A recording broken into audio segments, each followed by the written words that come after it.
Well, welcome everybody to another episode of Revisiting Religion. Today I'm joined by Dr. Stephen Cook from the University of Sydney. Dr. Cook is a biblical scholar and lecturer in Hebrew and biblical studies, whose research focuses on the Hebrew Bible, classical Hebrew, and the historical and literary context of biblical text. Dr. Cook approaches the Bible from an academic, secular perspective. And today we'll be discussing your research, your interest, your insights into the Bible itself. Pleasure to have you on, and thank you for joining. Thanks for inviting me. Perfect. I was reading some of your articles. Yeah. You pretty much grew up surrounded by the Bible. Yeah, I was brought up in a Christian religious denomination that had a tradition of reading the Bible as families. Families reading the Bible every day. Yeah. So every night after dinner, we'd clear the table, bring out the Bibles, and you'd read for half an hour. Yeah. And you go through an order. So the object was to get through the whole of the Bible every year. Wow. So I just kind of grew up in that. Amazing. I think the Bible was probably the first book I read, if that's the case. So. Right. And is it true, as little as 1 week old, you were in the church? My mum was a Sunday school teacher. Yes. So okay. I was born on a Sunday, so the next Sunday she was back teaching Sunday school with a baby there. So, amazing. Yeah. And your great-grandfather learnt Hebrew in his 80s, is that true? Yeah, that's amazing. True. He was a religious man, right, and read the Bible all the time, and yes. he was in his 80s and decided he really needed to read it in the original languages, so he learnt Hebrew. So that is unreal. It's never too late. And I can relate to that as a Muslim. Right. For Muslims, the Arabic language is such a rich language, similar to Hebrew, Aramaic. It's a cousin language, it's a Semitic language, right? So in Arabic, it could have 20 meanings for a particular word. So there's a real push to really learn that original language, because to better understand the original language, you better understand the intention of the verse or passage. And so I get that's probably similarly with your grandfather, probably felt like, or with some Christians, to learn the Greek or to learn the Hebrew, because it'll enhance your understanding of the faith, right? Yeah, absolutely. Always telling students it's best to read the Bible in its original languages, because you get to hear how it sounds. So you pick up things like word plays, and like poetry and things like that. Absolutely. And if you're reading a translation, especially if there's 20 different ways you can translate a word, as you say. Yeah. And you might have the same word twice in a verse. And the translators, for variety, might translate that same word 2 different ways. Yes. Because in English, we like variety. Yes, that's right. But in Semitic languages, you have a more limited vocabulary, I think, and have more multiple meanings. But if you're reading the original language, you pick up that the writer is deliberately repeating himself for some reason. Or you're using words with similar sounds because it's poetic and wants it to sound that way. So interesting. You've got to not just read it, you've got to listen to it. You can pick up on that. And you've done a lot of that looking from a satire perspective. You looked at a lot of humor within the Bible. Yeah, well, humour in the Bible is one of my main interests, and satire is probably the area I'm kind of focusing on a lot of my research, because I just find that fascinating. Yes. And you don't pick up... You can pick that up in English, but you pick it up more, I think, with the Hebrew, the native language. Right. So, Perfect. Well, great way to kick off. We'll get straight into the questions, Steve. Well, the first one I had for you is just for some context for the audience who may not be familiar with the Hebrew Bible or may be interested in learning about the Hebrew Bible. What is, in a nutshell, what is the Hebrew Bible? A lot of Christians will know the Hebrew Bible as the Old Testament. So a Christian Bible has 2 major parts, the Old Testament and the New Testament. The Old Testament was written in Hebrew and Aramaic, mostly Hebrew, a little bit in Aramaic. Right. And the New Testament is written in Greek. So the Old Testament is the Hebrew part of the Bible, the New Testament is the Greek part of the Bible. Right. The Hebrew Bible was also translated into Greek at one stage, and it was very early on, even before the beginnings of Christianity. So Christians from the start, some Christians have read the entire Bible in Greek from the start. Right. And before Christianity, it was translated into Greek. So what we call the Septuagint is a Greek translation of the Hebrew Bible, and it was made before the birth of Jesus. Right. That translation. The 5 books of Moses were the first ones to be translated. Yes. And there's a lot of tradition around how that was done. And there were 70 translators, and hence the word Septuagint, which means in Greek 70. So there's the 70 people wrote it. And the abbreviation for the Septuagint commonly used is LXX, Roman numerals for 70 translators, and there's traditions around that. In fact, I'll tell you one of the Jewish tradition that's in one of the ancient Hebrew writings. I'm not sure it was in the Talmud, but it's in one of them. They say that there were 70 translators all put in rooms on their own, and they're given the Hebrew version of the writings of Moses, and they're asked to translate it. and all 70 came back with exactly the same translation. Wow. Word for word. Wow, okay. So they said, this is a miracle. Right. Yes, So, yes, you know, yes. that's traditions around that. But then the rest of the Hebrew Bible was translated over a period of time over the next, Okay, but the first 5 books of Moses were... Yeah, the first be written, so... Yeah, right, Yeah. interesting. So this is in the period after the exile in Babylon and before the origins or beginnings of Christianity. So it's in that, you know, That couple time hundred period. years Yeah. before. And it was the translation was actually made in Egypt. Interesting. So, because there's a very large Jewish community that lived in Alexandria after the exile, or from the time of the exile. And in fact, there's a very large Jewish community in Egypt up until relatively recent times. So the Hebrew Bible is what's commonly called the Old Testament. Yes. It's 3/4 of the Bible. Yes. That's written in Hebrew, and it's the Bible that's used by Jews. Jews don't use the New Testament at all. Christians use both. But Jews use only the Hebrew Bible. Right. Yeah. Okay. And roughly how many books in the Hebrew Bible? It depends on how you number the books as well. So Christians have say there's 39 books in the Old Testament. Yes. And in fact, in most Jewish Bibles, they follow the same kind of numbering. So there's 39. So you have books like, for example, 1st and 2nd Kings, 1st and 2nd Kings, Samuel, 1st and 2nd Chronicles. Yes. So that's 6 books, but the Jews would number them as one: Samuel, Kings, Chronicles, and in fact Samuel and Kings, those 4 books in the Septuagint is 1 book in 4 volumes. Interesting. So it depends on how you number it. How you number them. But essentially, the content of the Old Testament is the Hebrew Bible. Yes, of which there are really, according to the Jewish numbering, there's about 24 books. The same book, just numbered differently or combined together in certain cases. Okay. How do secular scholars actually look at the Hebrew Bible compared to religious readers?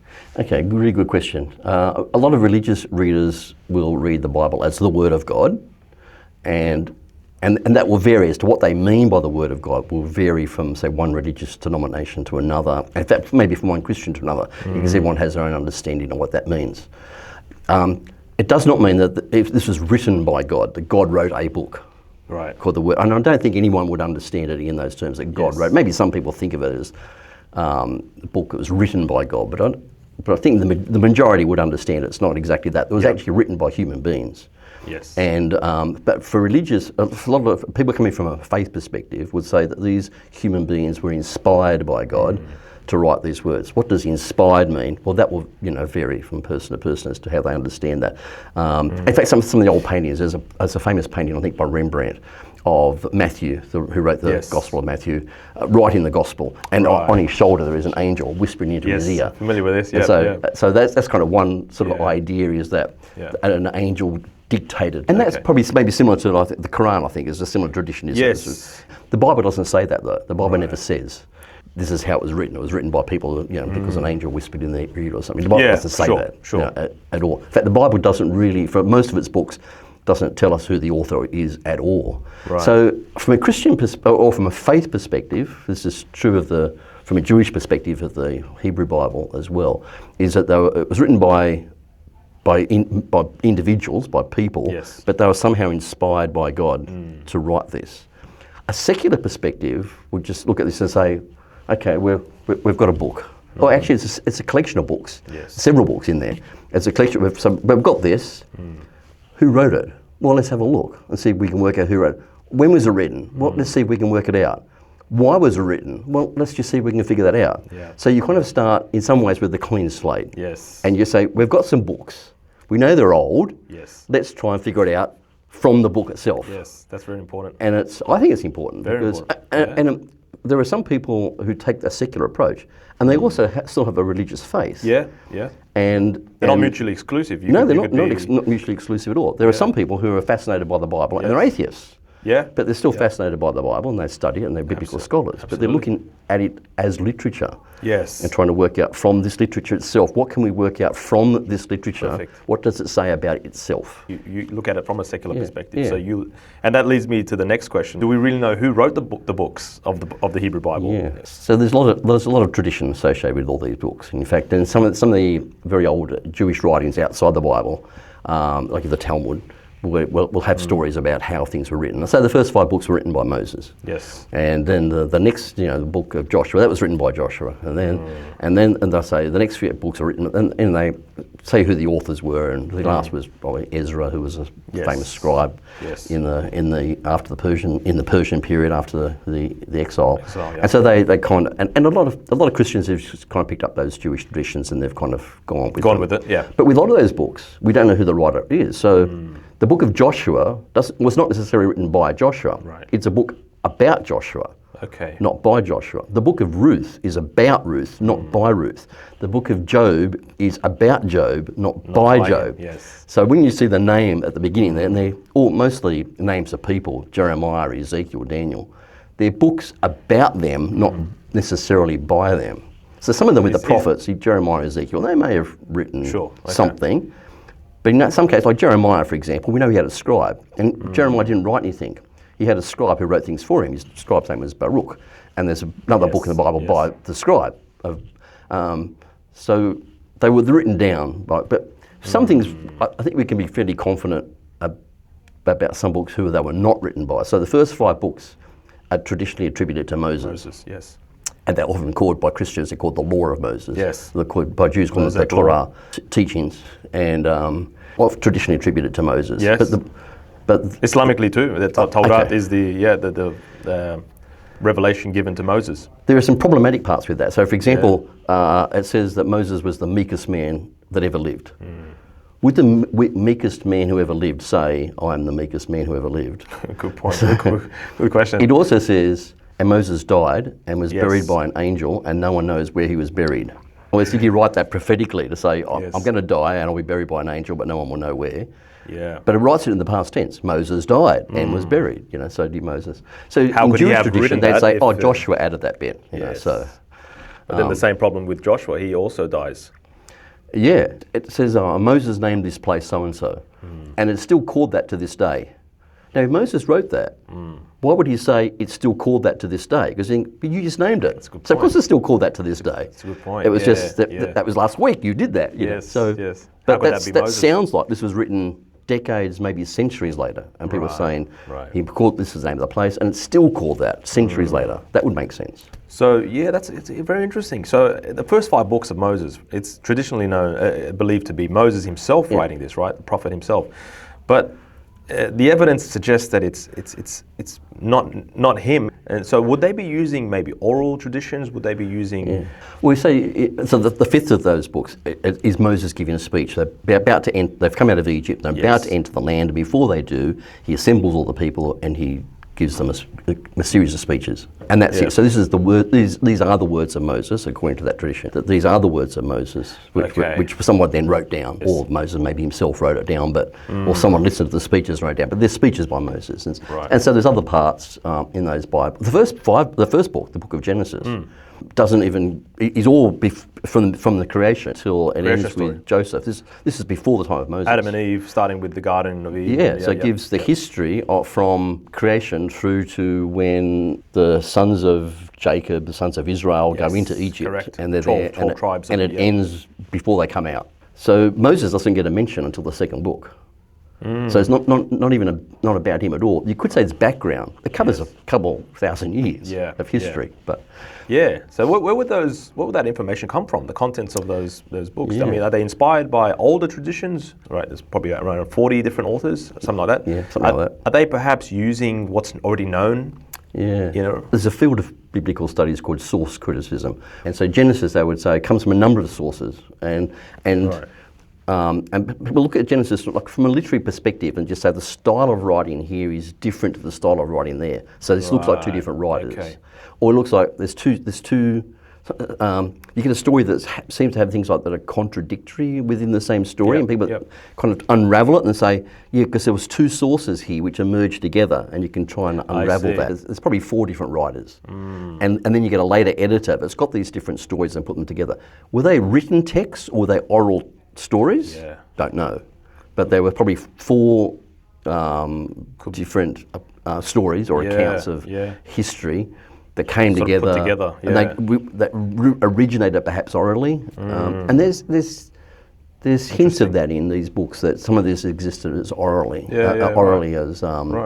as stories that were later written down. Interesting. And then you go through a period of editing, so it could have been written down. Then somebody a couple of hundred years later wanted to update it, revise it for whatever reason. What has textual criticism changed about how we read the Hebrew Bible today? And that kind of falls into what we kind of mentioned. Yeah, textual criticism is kind of the term we apply for looking at all the various different manuscripts and comparing the manuscripts, because there are different versions of the Bible and there are different manuscripts. There's been hundreds of copies made, of it over the centuries, and they're mostly the same or very similar, but there are differences. So textual criticism kind of focus on what those differences are. And I guess its main from my perspective, its main contribution to biblical studies is it helps us to focus on the fact that we are dealing with traditions which were often very oral traditions, and that they were written down in different places, different times, and they weren't identical when they were written down. By textual criticism, I think helps us to focus on how the Bible came about and to realise that it is a development. It was just not dictated by God or by an angel or something like that, but it was human beings writing these stories down and then later editing them, revising them. And for me, the fascinating part of that is to try and trace the development of religion. Absolutely. Just did religion, did it start with, was all truth revealed to Adam at the beginning and nothing's changed, or did we learn things as history's gone? I think we learn things. As we learn things, you try things, that doesn't work, let's try it a different way. And religion's the same. I think you get development in religion. For me, I think that's one of the main contributions to textual criticism. The next question I have for you is, different manuscripts of the Hebrew Bible. I mean, we've got like the Masoretic text, the Septuagint we mentioned, and the Dead Sea Scrolls that were recently discovered. First of all, what are they, and do they differ with each other? Okay, some really good questions there. So the Masoretic text is the text that was developed by a group of Jewish scribes, which are called the Masoretes, which refers to the tradition. So the Hebrew Bible was originally written with consonants only and not with vowels. Now, I could write something out for you now just using consonants and get you to read it. You could figure out 95% of it because, this was how texts were written. I guess you save space, or you save, I don't know why the alphabet was developed in that way. To avoid confusion, at some stage, these scribes started to develop a system. Let's add in the vowels around this so that people don't make a mistake. Precisely with the Quran. That's really interesting to know. I didn't know. I'm glad I'm learning something. The Masoretes had the traditional pronunciation, so that would avoid the confusion. They also had a second level layer on that called cantillation, which showed how this was to be kind of chanted or sung. Okay. So that when you hear it, the Bible being read in a synagogue, for example, it's sung, and so the cantillation enables the reader to know how to chant it or how to sing it in that particular way, and that's kind of almost like a punctuation system. So when it's sung, you get the pauses in the right places and so on. So pausing in the wrong place in a sentence can change the meaning. So they paid a lot of attention to getting this oral tradition about how you read this consonantal text. Okay. And in doing that, they kind of standardised the text. So if there were different versions, they kind of standardised it so that picked the very best of the manuscripts that they had, and that's the one they added to the vowels and things. This is a process that takes place mainly in the medieval period, 9th, 10th, 11th centuries. I mean, there's a similarity there with the Quran as well. The Quran is also recited in a particular way. Right. It got me thinking, like, there's a particular similarity there with the Jewish way of the chanting. Is that something that's still practiced today? Yeah. If you go to a synagogue, you'll hear the readings. Let's say it's sung. It's not as in not necessarily music, right? But it's like but it's not conversational speech. It's interesting what you say about the Quran. So in Hebrew, the Bible overall would be called mikra, which means that which is recited. Yes. And it's from the root kara, and I suspect that is the same root from which you get Quran. Yeah. I think it's very much related. Yeah. Very similar, yes. So I think the Bible, that which is recited, it's a recitation, and the Quran is a recitation, probably the same, two languages used in the same way for the Bible. Iqra to read or to recite. Right. The word in Arabic. So in Hebrew it's qara, which is to call, you would call out qara, something. Qara, like he spoke. Yeah, sort of. Or to speak. Just to add to that, so are there any differences between amongst them, the Masoretic text, the Dead Sea Scrolls?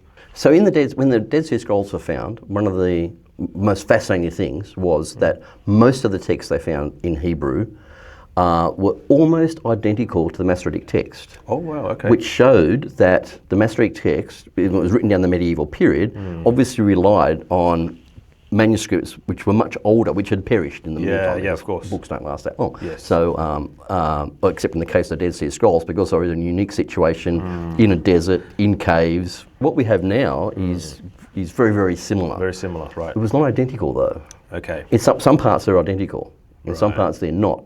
Okay. So this opened up a really fascinating area of study.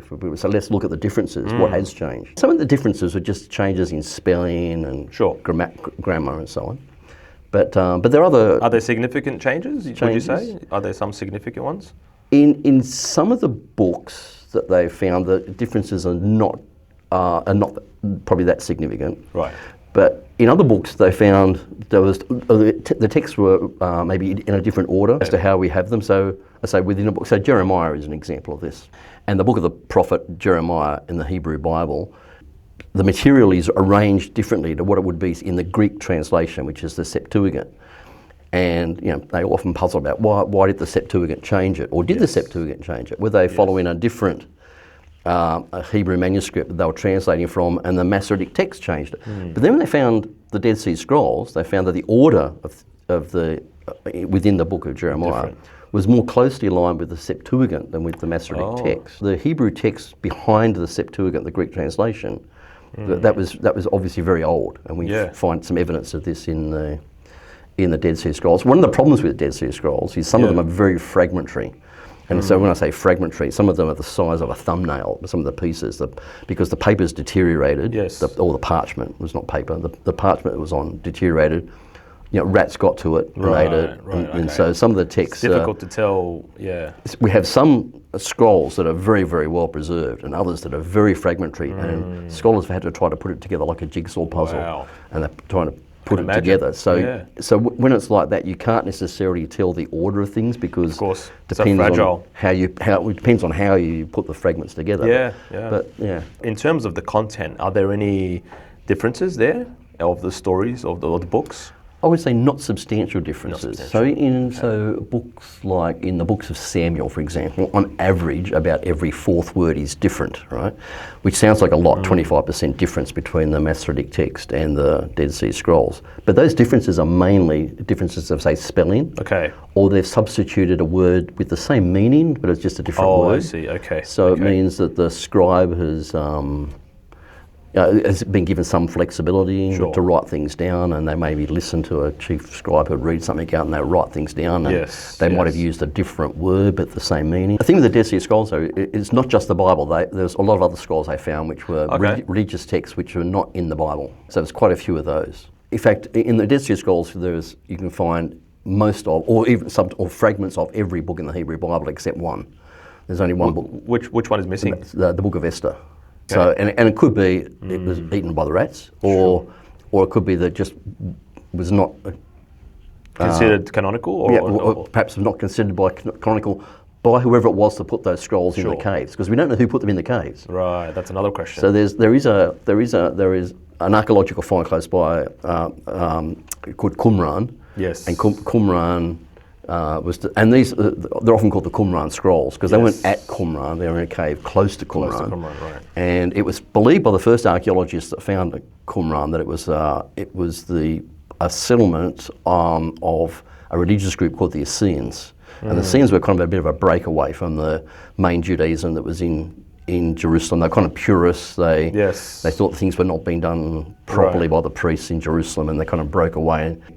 So it's thought that as opposed to the Sadducees and Pharisees, is this the Sadducees were really like the priests. Pharisees were a more rural group of people that they had a very strict approach to maybe a bit like between traditional Christianity and Reformation Protestant Christianity, where they take a view, we're going to reform this because they've got it corrupted. So then there was the Essenes, which was another group that kind of thought, well, you both got it wrong, and they actually lived in settlements on their own. They didn't even live in the main cities. And first scholars of the Dead Sea Scrolls would say, these other texts that we have are probably religious texts that belong to that group, but they weren't part of mainstream Judaism at the time. So, and there's some religious, but they did find some books. So there's some books, for example, in the Septuagint. So the Septuagint has some books that are not in the Hebrew Bible. So when it was the Septuagint translated from Hebrew to Greek, there was also some additional parts that are in there. So Daniel has some extra parts. There's some extra text in the Sirach, or the Wisdom of Ben Sirah. Is a book that was in the Septuagint, but not the Book of Judith. Yes. There's some books that are in the Septuagint that are not in the Hebrew Bible. And it was when they found the Dead Sea Scrolls, interesting, they found some of these writings in Hebrew. So they thought, so when it was translated, when the Septuagint was translated, they didn't add in extra books in Greek. They were translating from something that was in Hebrew, and those books have been lost to us. Right. But then they found them. They found them in two places. Dead Sea Scrolls found fragments of Ben Sirah. Yes. But also there was a synagogue in Cairo, a very, very ancient synagogue.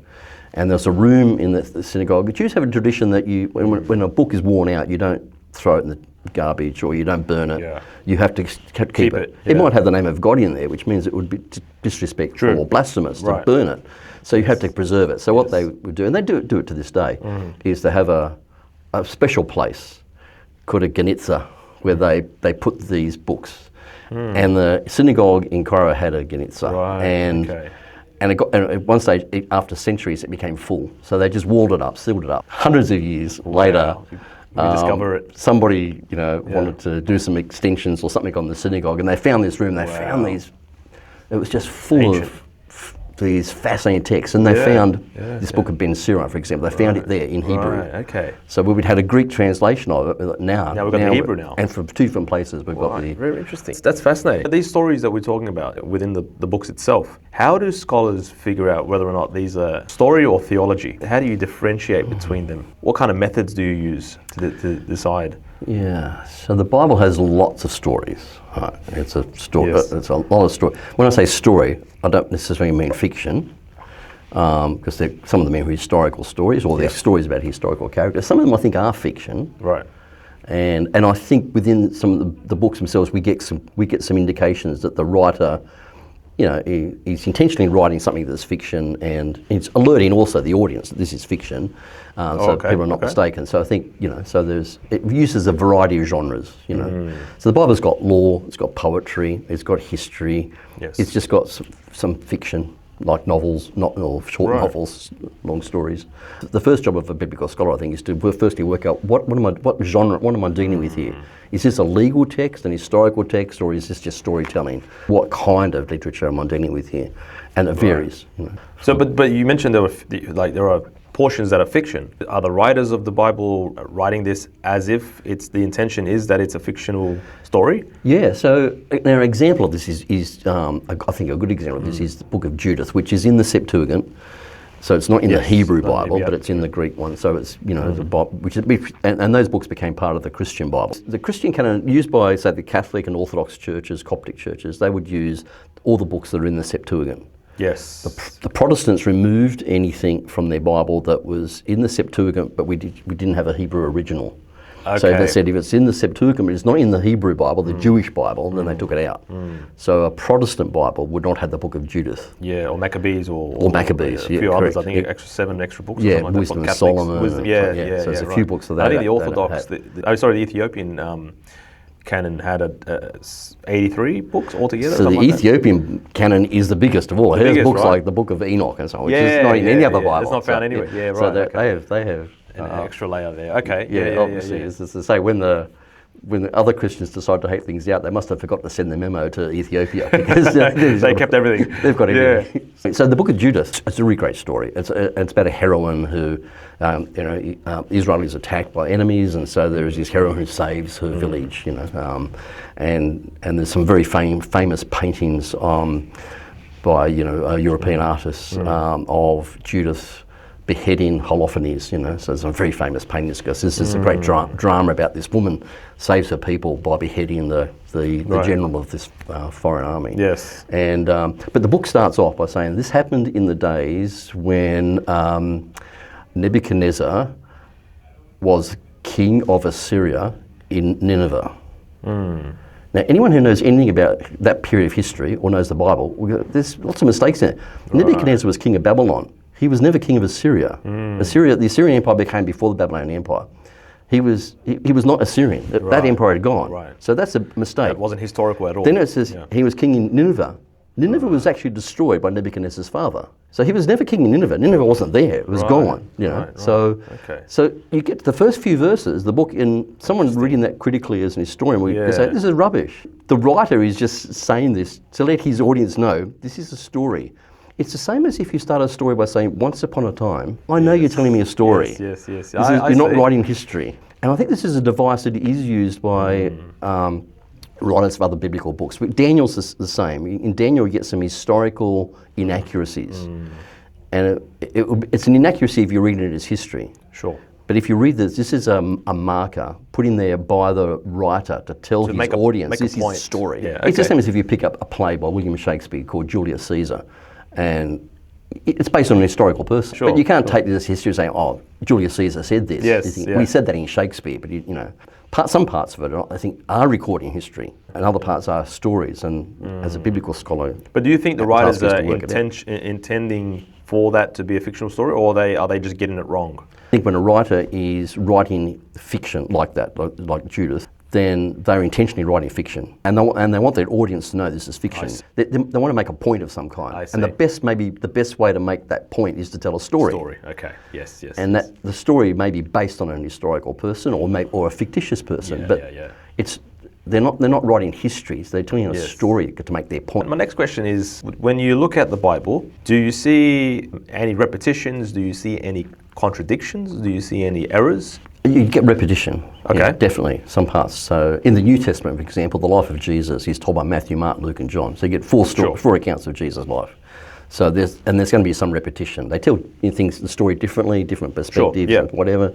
Some will have one story about Jesus, the other one doesn't. But so you need 4 versions. Of course. In the Hebrew Bible, the Old Testament, you're getting something similar, say, in the history of the kings. So you have the books of Samuel, which is mainly about David becoming king, and then the books of Kings, which is about all the kings from then on. Yes. And then you get the book of Chronicles, which when you pick up the book of Chronicles, you're kind of thinking whoever wrote this must have had the book of Kings in front of him, because it copies it word for word in parts. Like word for word in parts. So it's almost like it's there. But then, for me, the fascinating part of looking at Chronicles is, what did they add in and what did they leave out? So if there's a book of Kings, why write another story? You've already got the book of Kings. Like, why write it again? Yeah, just duplicate it. Why duplicate it? So you look at, what are the differences? What's added, what's left out? Interesting. And then that kind of tells me probably who the writer was of Chronicles, and a bit about their agenda. So why rewrite the story? You know, what point are they trying to make? Maybe another theological story, agenda or something like that. Or political. Political agenda, yeah. What about errors or contradictions? Are there any passages that contradict each other? Okay, so I was talking about Kings and Chronicles having 2 versions. You do get contradictions between those 2 books. Because not only has Chronicles added some things and taken other things out, some things has actually changed. So you get a contradiction between them. And I think it's because there was a different political agenda. Sure.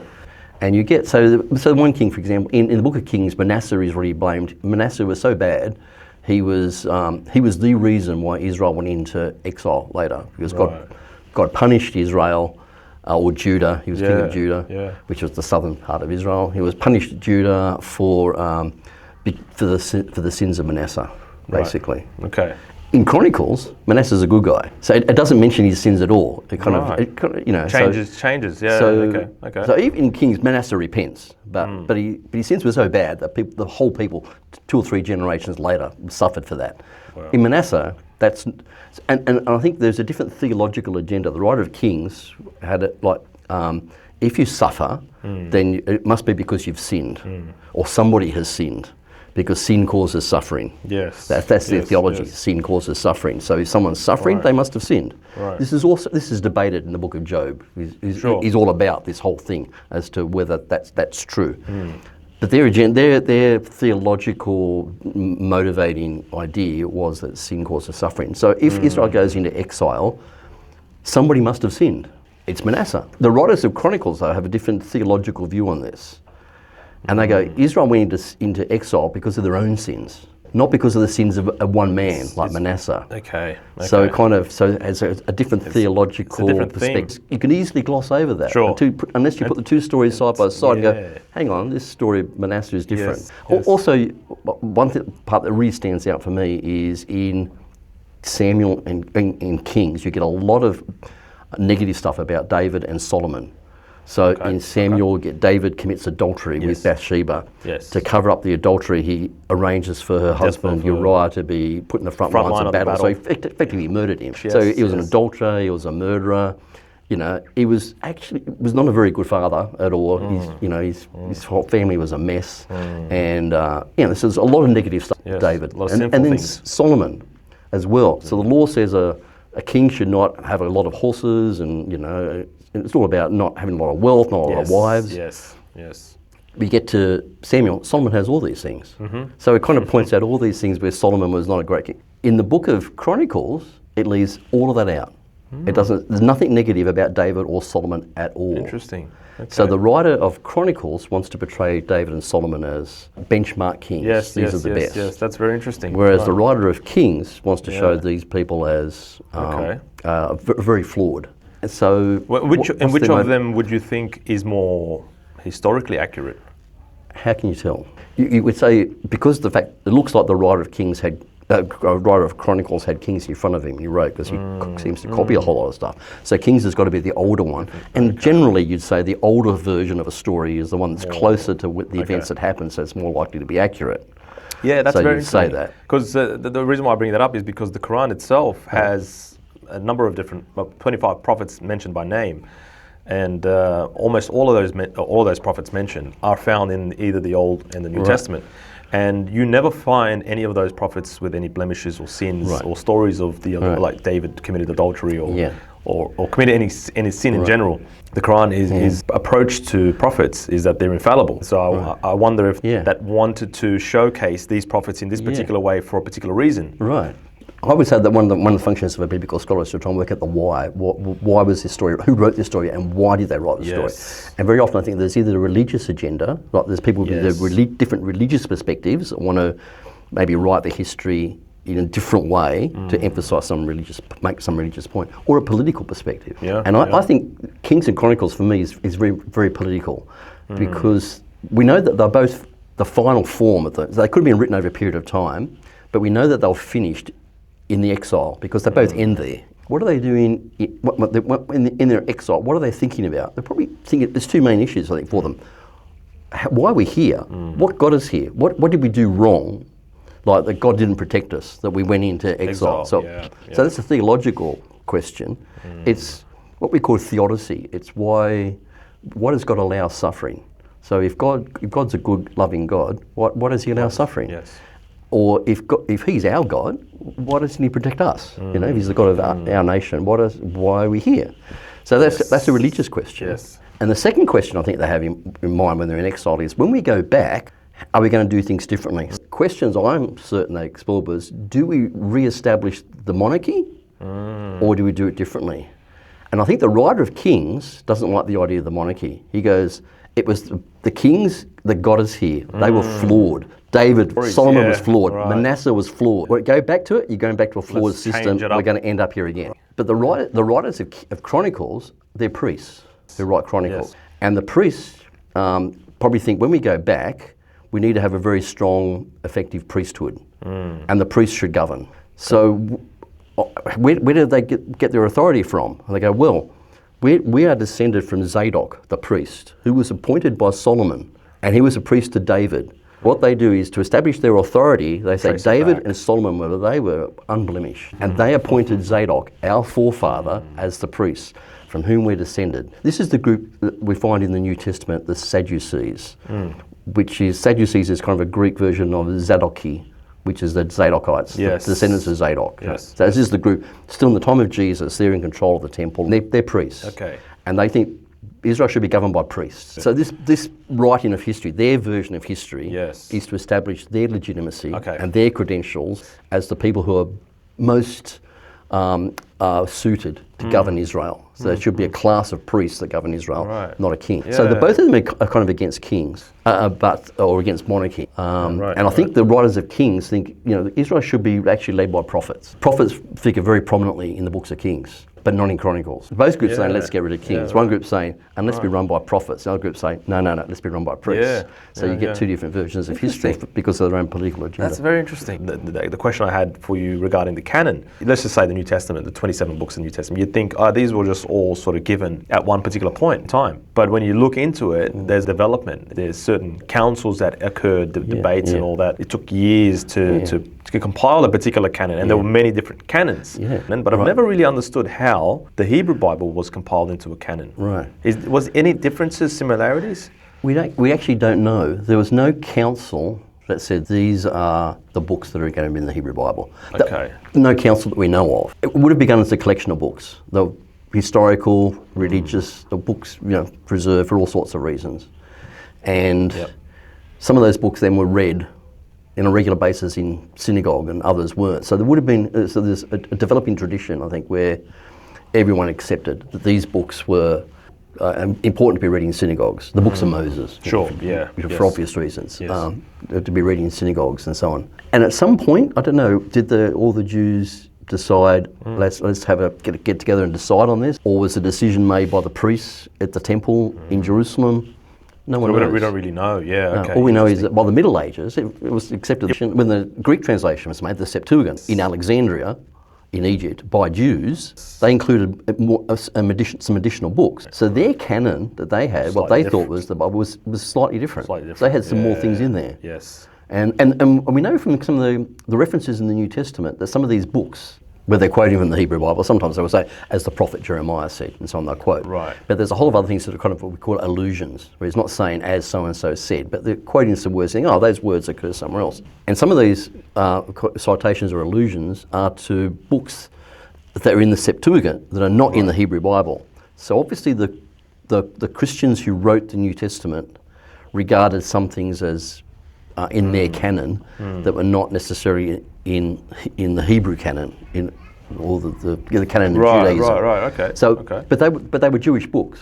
So at what point did the rabbis decide that they were not going to use these books in synagogue? Or no one knows. No one really knows. I don't think anyone knows. Fascinating. Some of the question I had earlier regarding the contradictions or errors and stuff like that. Oftentimes I see certain passages in the Old Testament that may have numerical errors, or for example, a story about a king who reigned for 22 years, and then the same story, but it's 42 years or 43 years. Are those, obviously they're insignificant because it's short, obviously it's like a slip or some sort of mistake through dictation perhaps, right? Yeah, there are some contradictions like that I guess there's lots of explanations. People come up with it to say, that one was to try and understand how an error like that could be made. And for some of them, I think, there's some good explanations, but we don't know. We just don't know. And kind of trying to work out why something's happened. We're guessing. My next question, Steve, is what are some common misunderstandings people might have about the Hebrew Bible, both from the believers and the critics' point of view? This can be maybe a bit theological, whereas a common misunderstanding that that Moses wrote the books of Moses, God wrote the Bible, maybe commonly held views. And I don't think no secular scholar, no serious scholar will accept those things. God didn't. People wrote it, not God. Many people probably wouldn't even know that it's written by 40 different authors or over hundreds of years. Do we have a rough span of years, roughly?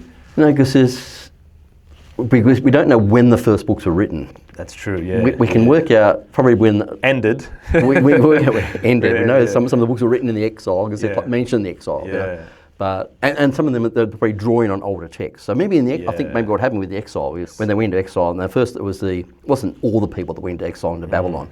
It was the king, the royal court, the priests, the scholars, whatever that were taken. And when the scholars went, they took their books, they took their scroll, and when they get there and they're in exile, they use this, and they were starting to rewrite things. Maybe they wanted to preserve things. They were writing, whatever. And so they had some old stuff with them that they rewrote, so that it could be preserved. So there's this period of massive editing, I think, takes place where a lot of these books are rewritten to preserve older stories. And maybe at that time some oral stories and traditions were added in. The Quran has something interesting. Being a Muslim and reading the Quran, the Bible is very often referenced. So the Torah and the Injil, which is the gospel, in a singular sense, is very often referenced. So God revealed the Torah to Moses, and it's described as both the Torah and the gospel is described as light and guidance. And so some interpretations from that is that the light is the law. Sometimes when the Quran refers to the people of the book, Ahl al-Kitab, it talks about the Jews and the Christians. But the word there, kitab, doesn't necessarily mean physical book. It could mean oral traditions or oral stories and stuff like that, because the Quran itself refers to the Quran as a kitab before it was even compiled. But the Quran has an interesting take. It looks at these original revelations as from God, and very positively, right? And so God revealed even the Psalms to David and so forth. On the same hand, it's got this view on textual corruption. It says that those people, the people of the book, tampered with the scripture. Woe to those who say they say that this is from God, but it's not. So they lie about the word of God. They also tamper with it. They change the words. So they tamper with the word, whether it's writing, whether through their mouths, their words. But it also doesn't deny the original revelation. It's kind of like it's implying a development over time, as if like it was initially given pure and perfect. That's God's word. Then over time it was corrupted or changed some way. And then the Quranic view then, or the Islamic view is then, oh well, here comes the Quran. Taking you back to that original revelation from God, and there's no tampering with this sort of thing. That's the claim, right? I'm kind of familiar with that kind of claiming, like in Christianity as well, where you get reform movements come along, and with these reform movements, they're saying the church has corrupted things. Let's get back to the original. Books like the Book of Job, Eov in Hebrew, or Ayub in in Arabic. So Job is a perfect man, and he suffers these terrible. He loses his children, are killed, and loses all his property, and then he gets these terrible diseases. He suffers, and he goes, "What did I do wrong?" And his friends come to him and say, "Well, you must have done something wrong because you're suffering terribly." And go, "Well, what was it?" And they go, "Well, maybe you did this, maybe you did that, whatever." They're trying to work it out because their theology is that sin causes suffering. And he goes, "I'm suffering, but what have I done?" And the book tells us that God says he was upright and blameless. You get to the end of the book of Job, you don't really get an answer to the question. It's a long book, but you don't really get an answer to the question. But you can see that people are wrestling with this. So then you get books written after that, I think, start to deal with this. And they say, well, it is true that people will get justice eventually. So even if you don't get it in your own lifetime, you'll get it in the next life. And so they start to talk about an afterlife. And so you get the books like Book of Enoch and so on, talks about what happens to the souls after you've died. And they start to deal with that question. And then I think, and the next stage you start to get this right at the end of the Hebrew Bible, at the end, in terms of the last books that are written. The book of Daniel, it's probably maybe the last book to be written in the Hebrew Bible. And the book of Daniel mentions resurrection. So that people come to life again. And so this is not only just an afterlife, but like a real life. Like you'll be revived, you'll come to life again, there'll be a resurrection. Does the Quran have a resurrection? Absolutely, And then the New Testament, Christianity takes this up and fully develops it. We say, well, Jesus was resurrected. He's the first of many, and just shows us what resurrection is. Interesting insight in terms of development you mentioned. Before Job, was there any indication of heaven or afterlife? So the oldest writings that we have in the Hebrew Bible doesn't have any concern with. So everybody dies and goes to Sheol. So Sheol, you die, you get buried. Where do you go? Well, everyone goes to Sheol repeatedly. So so and so died, and he went to be with his fathers. Where do you go? Oh, exactly where we don't his know. Okay. It seems they don't seem to have an interest in it. The Bible, the oldest books, don't have a concern about the afterlife. Interesting. And I think it's when you start to get these questions about God's justice. Why does God allow bad things to happen to good people? People deal with that. And then you have to develop your theology on that. People say that, oh, well, God is just, and the wicked will be punished, and the righteous will be rewarded in the afterlife. And go, oh, hang on, tell me about the afterlife. What's that? Heaven and hell, basically, or places. It doesn't use those terms, heaven and hell. Right, sure. In the oldest writers, but you get to the New Testament, you get Gehenna and Jannah in Arabic. Probably the same, which is a Hebrew word originally. It doesn't occurs in the New Testament in the Greek form. That's very interesting. So, like from a faith perspective, looking at that as a Jew or a Christian, God is progressively revealing different layers of their theology. God reveals certain things in different times, right? Yeah. That's one way to reconcile that. But from a secular academic perspective, it's just this wasn't mentioned, and then something must have happened. They're wrestling with these terms of why is this happening to us? I think from a faith perspective, to explore things, challenge things, ask questions of God. Job demands answers of God. He says, you will answer me. We should be asking these kinds of questions and developing faith. From Jews today, believing in the Hebrew Bible, they do believe in a sense of a heaven and hell, right? They do. They would have. Not so much a hell. In Judaism, the word that gets translated hell in the Hebrew Bible is this word Sheol. And then what is it? It's just a place of the dead. Is it a place of punishment? Do you get tortured? Do you get burnt? No. It's not burning in hell or torment, torture and all that. That's not really found in the Hebrew Bible. It's probably less clearly defined in Judaism than in Christianity as to what happens after death. And there'll be ideas of resurrection, maybe reincarnation. It's not as well defined in Judaism as, say, would be in Christianity as to what happens. And Islam has that too, has descriptions of heaven and hell. Right. Visual descriptions. So Judaism would have descriptions of heaven as a place where God lives. Yeah, but not But it's a place where the dead go? Not so much. sure. Israelite religion, we're talking about development, right? So developed from earlier Canaanite traditions. Right. Maybe we can talk about that real briefly. Yeah. So there are some hints in the Bible itself. I can't talk from an archaeological perspective so much, but because I'm not an archaeologist. But from a textual perspective, there are some hints in the Bible that they might have picked up some things from older Canaanite religions, or they're responding to things in Canaanite religions. For example, Psalm 82 says, God stands in the council of El, who was a Phoenician god, and he speaks to the gods. And so there's God is in this divine council where El, Israel's God, is there, and he talks to the other gods. Right. So the divine council, this idea is very much a Canaanite idea. So El was a Phoenician god or a Canaanite god. He was the head of the divine council. Right. And so you get places like this Psalm that talks about that. You get a couple texts that talk about this divine council. Book of Job starts off by there's a day when the sons of God were all gathered together, and one of the sons of God that's there is Satan. And God says to Satan, "What do you think about Job?" So this starts the whole story. That's how it starts. In this divine council. Interesting. But in this one, God is the head of the divine council. We get about 4 or 5 references, I think, in the Hebrew Bible to this council. Well, if that's clearly taken from Canaanite traditions, well, that's a problematic idea, isn't it? Because not necessarily problematic. I think there's a couple of ways you could take it. You could say they're drawing on Canaanite religion, or they're borrowing from it, or they've developed from Canaanite religion. Another approach could be that they're making a parody. Okay. People are familiar with the Canaanite religion because you're living with the Canaanites, so you know what their religion is. I see. And then you can parody that by exposing using it. Yes. So you change the names. Change the names of. Psalm 29 is. It talks 7 times about the voice of God. The voice of God thunders. The voice of talks about it's like a storm. It describes this storm coming in from the Mediterranean across the land, and you get trees ripped up with the wind, and it's just a very graphic psalm that talks about this force of nature as a storm, and mentions 7 times the voice of God. Does this. There is an Ugaritic hymn describing Baal as the storm god. Yes. And it talks about his 7 thunders. And so you have the 7 thunders of Baal, and you have the voice of God mentioned 7 times in this psalm. And I think in this psalm is, I think, a clear parody. It's saying you worship Baal, the storm god.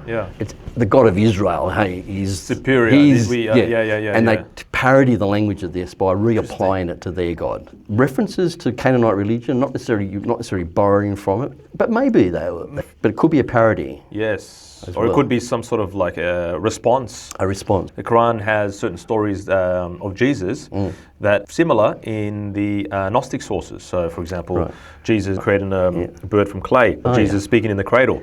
defending the honor Gospel of Thomas, I think. of Mary. Yeah, correct. Yeah, that's right. The criticism there is that the Quran is borrowing from these sources. Now, whether or not that's true is one question. But it's assuming that it is true.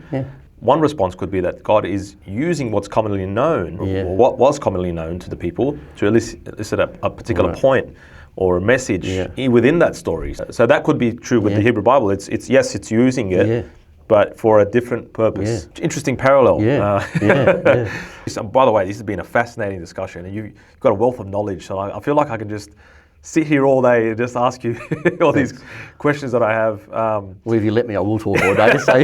You mentioned, the Hebrew Bible written mostly in Hebrew, but the parts in Aramaic. What do we have of Aramaic in the Hebrew Bible? So about half of Daniel is in Aramaic. Okay. And so Daniel starts the first chapters in Hebrew, then it switches to Aramaic. Goes on for about 6 chapters, and then it switches back to Hebrew. Yeah, right. And this is a great puzzle for commentators, scholars who study Daniel, as to trying to work out why. The first part, we know why it goes to Aramaic, because the King Nebuchadnezzar, wrote something, and so then it goes to Aramaic because he wrote in Aramaic. But then it stays with Aramaic and switches back to Hebrew later. So it's a great puzzle to try and work out why it switched language. But also in Ezra and Nehemiah as well. But again, it's because it's referring to a letter that was written, and the letter was in Aramaic, and so it quotes it in Aramaic and so on. You get 1 or 2 verses here and there elsewhere that's in Aramaic. Was Hebrew and Aramaic spoken? They're related languages, and so like the script that is used for writing Hebrew now is Aramaic. Okay. So we use an Aramaic script for writing Hebrew. The Bible was originally written with the Phoenician alphabet originally. Okay. It was written in a proto-Hebrew, like an older form of Hebrew. Very similar. The Samaritans who have always, lived there in that part of the world. Have got their own kind of alphabet. It's very close to the older Hebrew alphabet. So Hebrew is written with an Aramaic alphabet. With an Aramaic font, I guess you could say. Yes. And the languages are very closely related, like Arabic. Yeah, similar to Arabic. Very closely related. A while ago when you mentioned the Ketub. Kitab. Kitab. Kitab, which is Ketiv in Hebrew is writing. Yes. And that's a section of the Hebrew Bible, right? A section of the Hebrew Bible is the Ketuvim, the writing. Given that your years of experience in the field, I mean, what's something that's still puzzling you now? A lot of things still puzzle me, and I just keep on learning, keep on trying to unravel. Right. There's lots of big debates going on. Because the Bible is a theological text, so it's a religious text. It's dear to the hearts of a lot of people. Yes. It's very important to them. Whatever your religious denomination is, the Bible is important to you. And people argue about things that are important to you because you want to get it right. Absolutely. And if you figure something out and somebody else has a different view, well then I'm right and you're wrong. So it's important to non-Christians and non-Jews too. Yeah. So it's, and so therefore there's lots of big arguments about. That's what keeps us studying, keeps us exploring and researching. Well then, if somebody's wanting to, somebody's listening to this and interested in learning more about the Hebrew Bible from an academic point of view, what would you recommend? Where do you think they should start from? Fortunately, in Australia, but this is happening globally, I think, as well, is there's a decline in Western universities, at least, a decline in the humanities. There's a move away from doing the classics. People are not doing philosophy, ancient Greek, ancient history. You're not studying Socrates and Plato or whatever. Classical Hebrew, the Bible. There's a decline in all that. So, and universities are moving away from that globally, but certainly in Australia, where it's almost completely gone from secular universities. So, but there are religious universities. So if someone wanted to get started in this, you probably need to check out the institution. If you're coming from a particular faith perspective, then maybe choose a university that's aligned with your faith. It could be a good place to start. But in Australia, in Sydney, a good place to start, I think, would be like Australian Catholic University. And it's a church-owned university, but it's kind of quite secular. In fact, they're not pushing a Catholic dogma. That they use. The university is based on a Catholic or a Christian ethic. Not pushing a particular dogma in their courses on biblical studies, and they do excellent courses on biblical studies. And somebody just reading the Bible for the first time, any advice in terms of the questions that they should be having to better understand the historical aspect of these things? A question I've repeatedly told students over my years of teaching to ask is, you get to the end of every line and you ask, why? Why did it say that?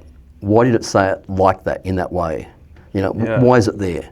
And if you ask that question why, and just had that inquiry in mind all the time, and just keep asking why as you go through, you just learn a whole lot. You know, you may not find the answer. Why does it say that? And why does it say it in that way? You know, and I think if you do that, then you just, it's a never-ending. It's a never-ending opens inquiry. the can of exegesis, right? I mean, using other sections of the Bible to interpret certain things, and then every time I find an answer to a question, I come up with at least 3 or 4 more questions.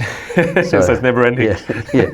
And so it should be, right? Yeah. It keeps us growing, keeps us learning. Dr. Stephen Cook, thank you so much for your time. That was a very fascinating discussion. I'm sure the audience would have learned a lot from that. Before we end, I just want to mention you talked about Mikra, and that's the name of your blog site, the website, right? Yeah. So I'll put that in the link for you guys that are interested. I honestly recommend you guys check that out. And so if you're interested in this discussion, there are plenty more articles for you to read. So please check it out and give us your comments, your thoughts, and until the next episode, I'll see you then.